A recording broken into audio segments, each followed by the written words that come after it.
little fox. The Light Princess. Chapter 6. What is the cure?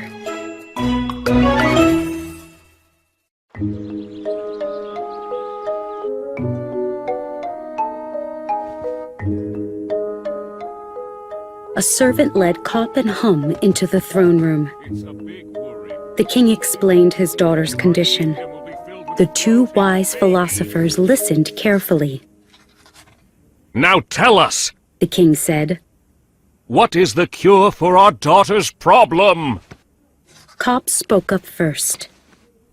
I know what's wrong. The princess's soul is in the wrong body. The queen blinked in surprise. I don't understand, Let me explain. Cop said. When babies are born, they must wait for their souls to arrive. This takes some time. And I think the wrong soul arrived in the princess's body. What on earth are you talking about? The king snapped. Earth? No, Your Majesty. I'm talking about a different planet. I believe Ellen's soul came from the planet Mercury. But don't worry. Cop said quickly. There's a simple cure for this problem. Phew! The king smiled. Finally, some good news. Please tell us, the queen begged him. How can we cure her? You must teach her all about our planet. Cop said. She must learn about our animals and plants. He tapped his chin. And of course, someone must also teach her about art and literature. It will take time, but No, no, no! Hum roared. That's completely wrong! It's my turn now. And I know exactly what's wrong with the princess. There's a problem with her body. In her blood. Her blood? The queen said. Yes. Hum nodded. Her blood is flowing through her body in the wrong direction. That's why she lacks gravity. I don't know what caused it. To cure her, you must first put her in a warm bath. Then you'll need air pumps and... Enough! The king cried. You may be wise philosophers, but your ideas are ridiculous! The queen nodded. Why don't you two stay at the palace for a few days? Watch the princess closely, then tell us what you think. And so the two philosophers moved into the palace. Now, reader, what did Ellen do when the philosophers began watching her? Why, she laughed at them, of course.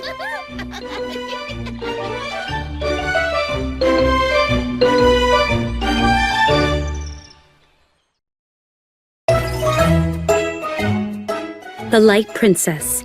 Chapter 7. She Can't Fall.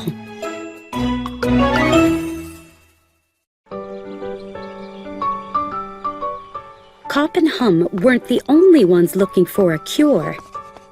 The palace servants loved the light-hearted princess. She made them laugh and feel happy.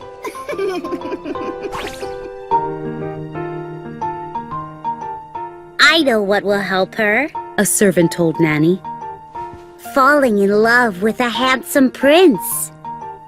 Nanny shook her head. Don't you remember? The princess has no gravity. She can't fall into anything. Actually, reader, the princess was already in love.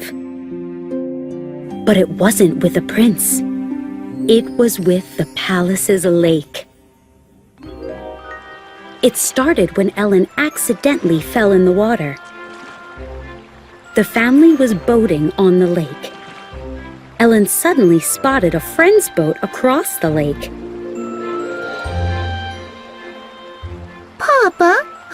to go on Mary's boat. Can you help me? Of course! The king picked her up. He carried her to the side of the boat when, boof! He tripped, and Ellen splashed into the water. She'll drown! The king cried. She can't swim! I'll save her, Your Majesty! A servant dived into the water. But when the servant came back up, his arms were empty. A second later, the princess popped up on the other side of the lake. Here I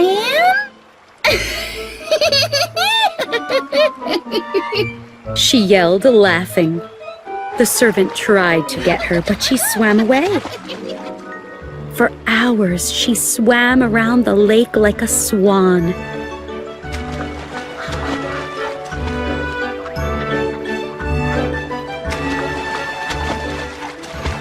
In the water, gravity didn't matter. For the first time, Ellen felt truly free to move on her own. After this event, all Ellen wanted to do was swim. In the summer, she swam all day long. In the winter, servants broke the ice for her. At night, she stared out her bedroom window, missing the lake.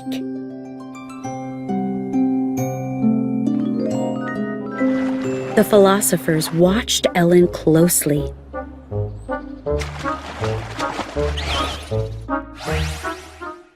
Soon, they both had the same thought.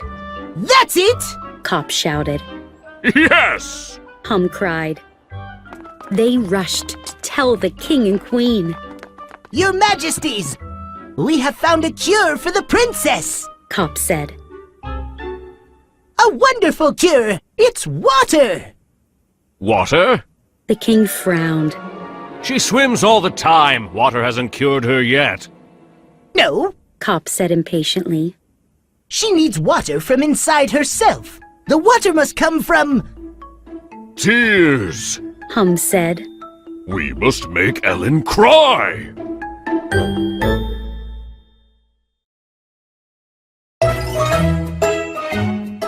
The Light Princess, Chapter 8, A More Interesting Princess.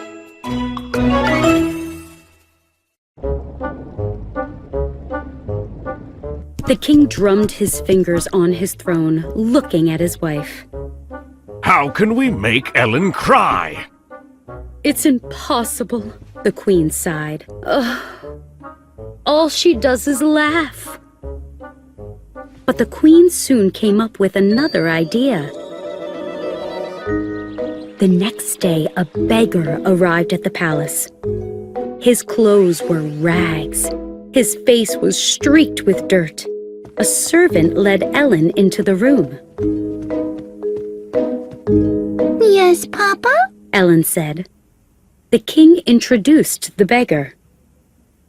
This man has had a hard life. He would like to tell you some stories. The king turned to the beggar. Please, tell us your saddest tales. For the next hour, the beggar told Ellen about being poor. Every night I go to bed hungry. I sleep in the cold. Some days I eat only a few crumbs.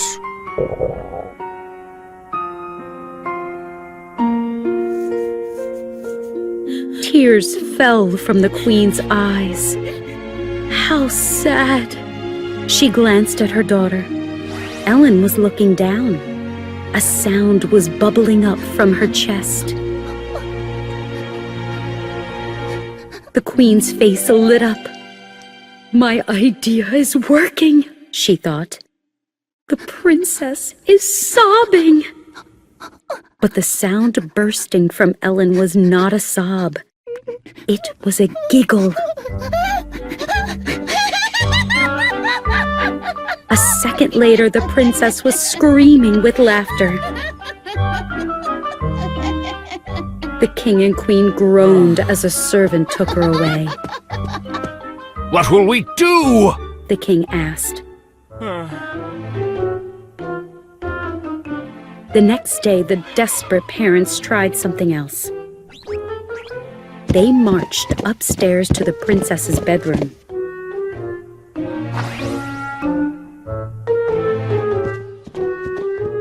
Then they yelled at her in their loudest, meanest voices. Listen to me right now, young lady! You were very rude to the beggar! The princess's lip quivered, and then she burst into laughter. Now, around this time, a handsome prince was looking for a wife. The prince was brave and kind, and many women loved him. Yet the prince didn't love any of them back. I will travel to another kingdom. He decided at last. Perhaps I can find the right princess there. I want a wife who makes me laugh and feel happy.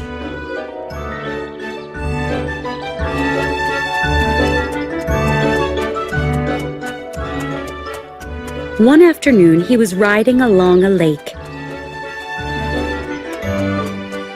What a lovely lake. The prince thought. Someone shrieked. The prince jumped off his horse and ran to the water's edge. In the center of the lake, a woman was drowning.